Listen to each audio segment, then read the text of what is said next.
2024 is on the way out the door, and it had plenty of stories that captured Siouxland's attention. Yeah, from that historic flooding to tragic crime, KTV's RJ Breen shows us some of the top stories of the year.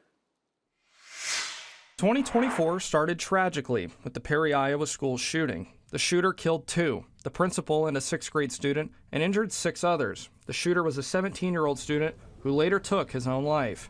January delivered a blizzard with bitter cold temperatures of -40 to -60 degrees, several inches of snow, and whiteout conditions, shutting down many Siouxland highways and interstates, as well as airport delays in the tri-state area. Conditions created a series of accidents and many stranded travelers. February brought tragedy in the small town of Bloomfield, Nebraska. A double homicide at the local bowling alley took the life of owner Curtis Strom and William Reffett. One of the alleged men involved, Elias Reed, is facing 2 counts of first-degree murder and 2 counts of using a firearm to commit a felony. The defense is making a motion to waive the death penalty. No new court date has been set for Reed.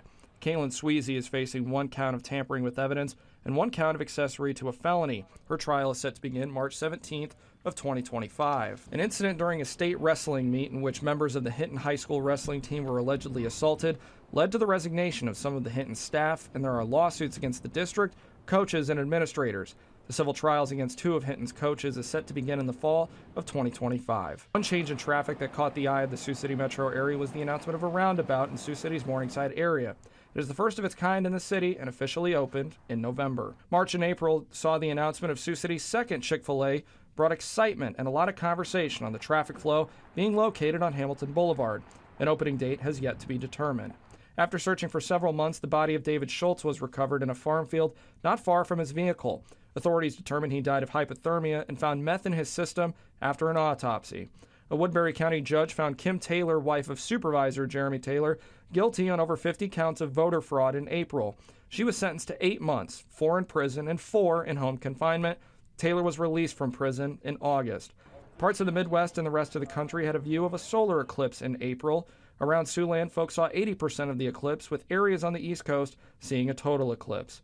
Severe weather in April and May spawned tornadoes throughout parts of Siouxland. Some of the communities hardest hit were Elkhorn, Nebraska, and Greenfield, Iowa. In Elkhorn and Omaha, almost 1,000 homes were damaged from an EF4 tornado. Greenfield, Iowa also saw an EF4 tornado that killed 4 and injured 36.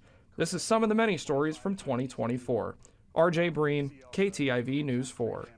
And you can catch part 2 of our year in review. It will air tomorrow night on News 4.